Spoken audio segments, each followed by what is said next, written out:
Welcome to ज्ञान सेतु।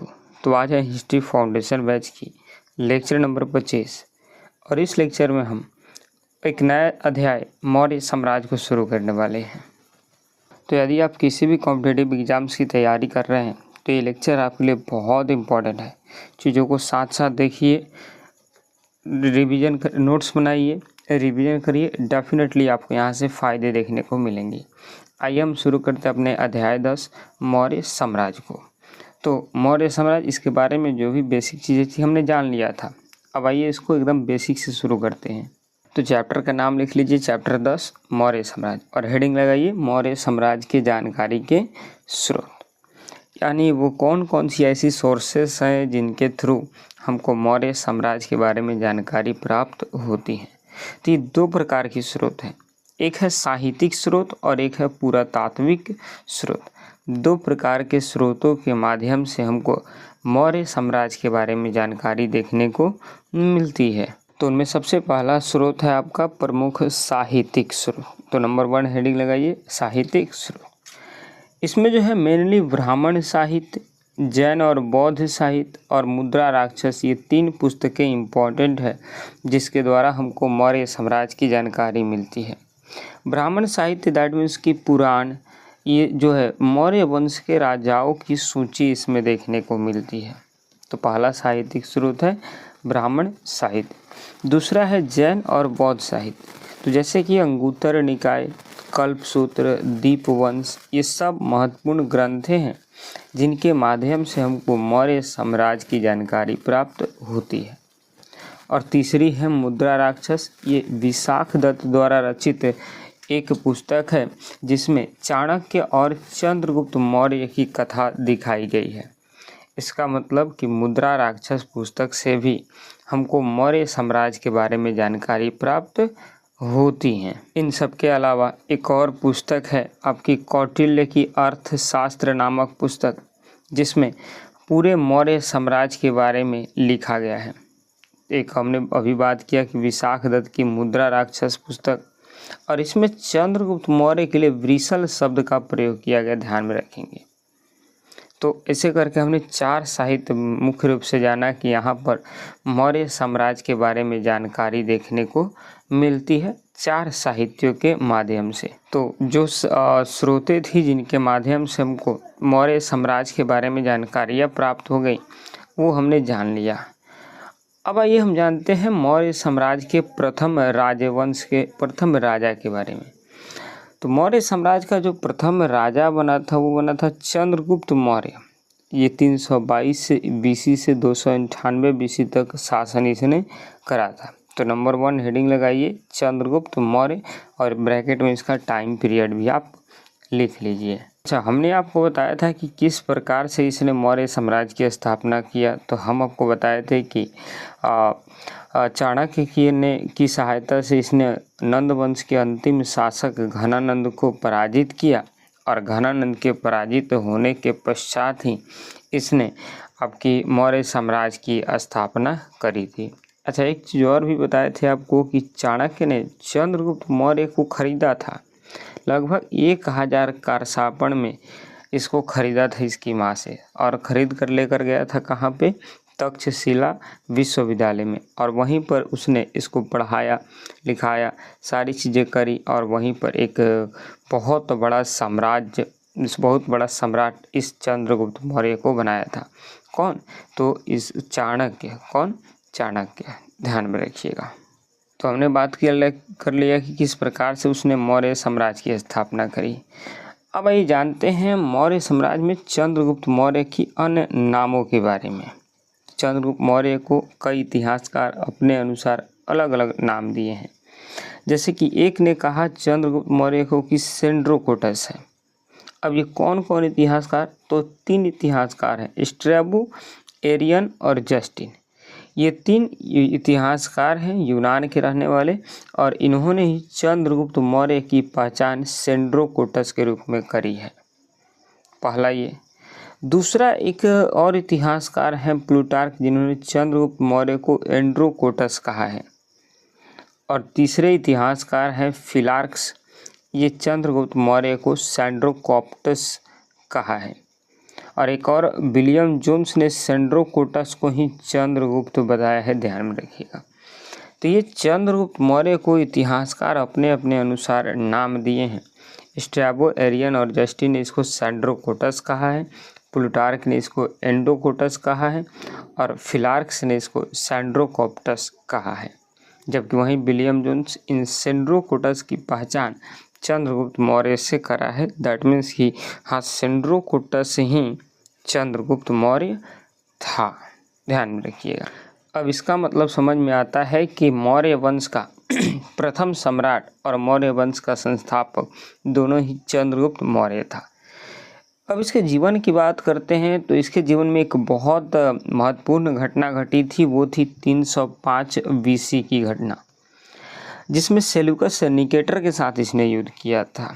अब बात करते हैं सेल्यूकस निकेटर कौन था। तो हमने आपको जस्ट पीछे बताया था कि सिकंदर भारत पर आक्रमण करने के लिए आया था और उसने भारत पर आक्रमण किया, परंतु यहाँ से वापस वह लौट गया। लौटने क्रम में इसी का एक सेनापति हुआ करता था जिसका नाम था सेल्यूकस निकेटर। इसी ने दोबारा वापस से भारत पर आक्रमण किया और वापस से ये भारत पर आक्रमण किया। कौन? सिकंदर के सेनापति सेल्यूकस निकेटर ने 305 BC में यहाँ पर आक्रमण किया।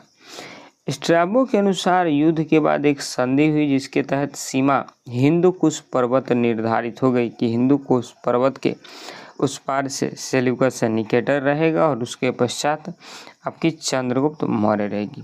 अब आइए इस युद्ध के बारे में, इस Seleucus Nicator versus Chandragupta Maurya के इस युद्ध के बारे में और भी चीज़ें डिटेल में जानते हैं। तो हमने अभी बताया कि 305 AD में सेल्यूकस निकेटर भारत पर आक्रमण किया और भारत पर आक्रमण किया तो उसकी मुलाकात चंद्रगुप्त मौर्य से होती है। चंद्रगुप्त मौर्य ने क्या किया, उसको हरा दिया युद्ध में और हरा करके उसकी पुत्री सेल्यूकस निकेटर की पुत्री जिसका नाम था हेलेना, इससे उसने विवाह किया। कौन? चंद्रगुप्त मौर्य। और विवाह करने के तत्पश्चात सेल्यूकस निकेटर ने चंद्रगुप्त मौर्य को 4 प्रमुख क्षेत्र दहेज में दिया था। Aria, Arachosia, Gedrosia, Gedrosia, Paropamisadae. यानी एरिया को ही हेरात कहा गया और उसके अलावा आपका आराकोसिया को कंधार कहा गया, गैड्रोसिया को बलूचिस्तान और पेरिपिनिसिडियाई को काबुल। ये 4 क्षेत्र चंद्रगुप्त मौर्य को दहेज के रूप में उसके ससुर यानी सेल्यूकस निकेटर से मिला था। और कहा जाता है कि बदले में चंद्रगुप्त मौर्य ने अपने ससुर को 600 से 800 हाथी उपहार के तौर पर दिए थे। ये बात आप ध्यान में रखिएगा, कोई इम्पोर्टेंट नहीं है लेकिन हाँ ध्यान में रखिएगा। तो उसके बारे में और बात करते हैं। तो अभी बताया उसको कि 500 हाथी, हाँ ये सॉरी मैंने गलती बोल दी आपको, 500 हाथी चंद्रगुप्त मौर्य ने अपने ससुर यानी सेल्यूकस निकेटर को उपहार के तौर पर दिया था। इसके बाद वहीं चंद्रगुप्त मौर्य भद्रबाहु के साथ जैन धर्म को अपनाए और जैन धर्म को अपनाने के बाद कर्नाटक के श्रवणबेलगोला चले गए, जहां पर संलेखना और संधारा विधि से चंद्रगुप्त मौर्य की मृत्यु हो गई 298 ईसा पूर्व में। और एक पुस्तक है जिसके से हमको जानकारी मिलता है, जिसके पुस्तक का नाम है पेरिप्लस ऑफ द एरिथ्रियन सी। एक ऐसा पुस्तक जिसके लेखक का नाम अज्ञात है, जिसके लेखक का नाम क्या है? अज्ञात है। और इसमें भड़ौच बंदरगाह की महत्वपूर्ण जानकारियाँ देखने को मिलती है। ये पूरा कहानी था आपका चंद्रगुप्त मौर्य की, किस तरह से उसने आपके शासन की स्थापना करी, किस तरह से उसने इस वंश को बसाया। इसके बाद कहा जाता है कि वहीं सेल्यूकस निकेटर से युद्ध किया और कहा जाता है कि लगभग अपने 10,000 सैनिकों के बल पर इसने पूरी दुनिया को रौंद डाला था और म्यांमार से लेकर के हिंदुकुश पर्वत तक अपने शासन को इसने बसाया था, चंद्रगुप्त मौर्य। आई होप आपको इतनी चीज़ें क्लियर हो गई। और आप जानते हैं 298 BC में इसकी मृत्यु कर्नाटक के श्रवणबेलगोला में, कर्नाटक के आपके श्रवणबेलगोला में संलेखना या संधारा विधि से हो जाती है।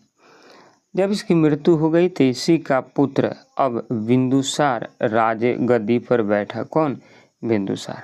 तो सेकेंड राजा हेडिंग लगाइए बिंदुसार और इसका टाइम पीरियड 298 BC से 273 BC तक। ठीक, अब आई होप आप हेडिंग लगा लेंगे। चलिए आइए हम अब बिंदुसार की कहानी को जानते हैं। सबसे पहले तो जानते हैं बिंदुसार, जिसको यूनानी इतिहासकार अमित्रोचेडस या अमित्रघात कहा जाता है इसको।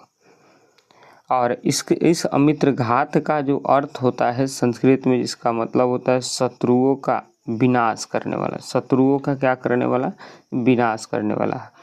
तो बिंदुसार को ही कौन सी उपाधि दिया गया था?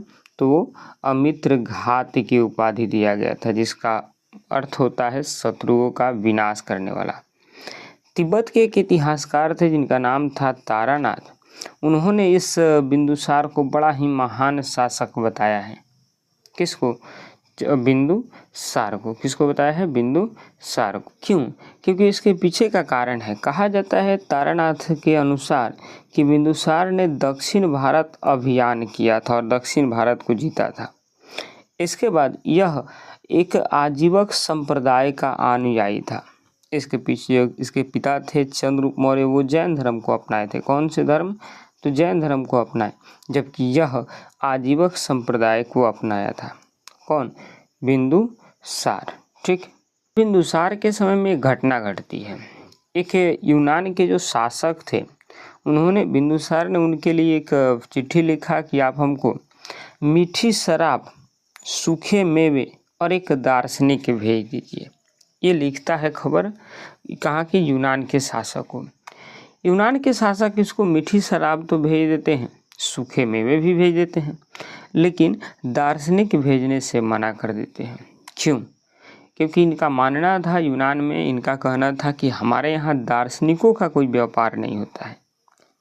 तो ध्यान में रखिएगा, यूनान के साथ इन्होंने एक खबर भेजी थी जिसमें 3 चीज़ें मांगी थी: मीठी शराब, सूखे मेवे अंजीर और एक दार्शनिक। मीठी शराब और सूखे मेवे तो यूनान के शासक भेज दिए थे, परंतु दार्शनिक देने से उन लोगों ने इनकार कर दिया। तो बस हम यहीं तक थी हमारी। आइए इसके बारे में थोड़ा सा रिवीजन कर लेते हैं। हमने बात किया बिंदुसार के बारे में। 298 से 273 BC तक इसने शासन किया था और चंद्रगुप्त मौर्य का उत्तराधिकारी था। इसका यूनानी नाम था अमित्रोचेडस या अमित्रघात, जिसका अर्थ होता है शत्रुओं का विनाश करने वाला। धार्मिक मत में यह आजीवक संप्रदाय को मानने वाला था और मखली गोसाल द्वारा स्थापित नियतिवाद आजीवक मत को ये मानता था। दक्षिण भारत पर इसने अभियान किया था और तिब्बत के इतिहासकार तारानाथ के ग्रंथों में इसका उल्लेख देखने को मिलता है। विदेशी संबंध की बात करते हैं तो यूनान के साथ इसने मीठी शराब, अंजीर और दार्शनिक मांगा था। और एथेनियस नाम के एक विद्वान है जिनके अनुसार कहा गया कि यूनान ने इनको दार्शनिक नहीं भेजा था। तो बस इतनी सारी कहानियाँ थी चंद्रगुप्त मौर्य तथा उसके उत्तराधिकारी बिंदुसार को लेकर के। एक समय के बाद 273 BC में इसकी भी मृत्यु हो गई और इसकी मृत्यु के पश्चात इसका पुत्र सम्राट अशोक अब राजा बनेगा। बहुत सम्राट, बहुत मतलब कि इतना बड़ा शासक जिसको पढ़ने के लिए कम से कम 2 क्लास लगेंगी सम्राट अशोक के बारे में पढ़ने के लिए। तो एक बहुत बड़ी सेक्शन हम शुरू करेंगे कल। हालांकि आज अगर शुरू कर भी दें तो ख़त्म नहीं होगा। और अशोक ऐसा टॉपिक है जिसमें ख़त्म करना बहुत ज़रूरी है, उसको एक ही क्लास में 2 क्लास में। तो इस वजह से हम इस लेक्चर को यहीं पर आज रोक रहे हैं और कल हम अशोक तीसरे सम्राट के बारे में, सम्राट अशोक के बारे में पढ़ेंगे। ठीक, आई होप आपको वीडियो बहुत अच्छा लगा हो। साथ साथ नोट्स बनाइए। मिलेंगे आपसे एक और नई वीडियो में, तब तक के लिए जय हिंद, जय भारत।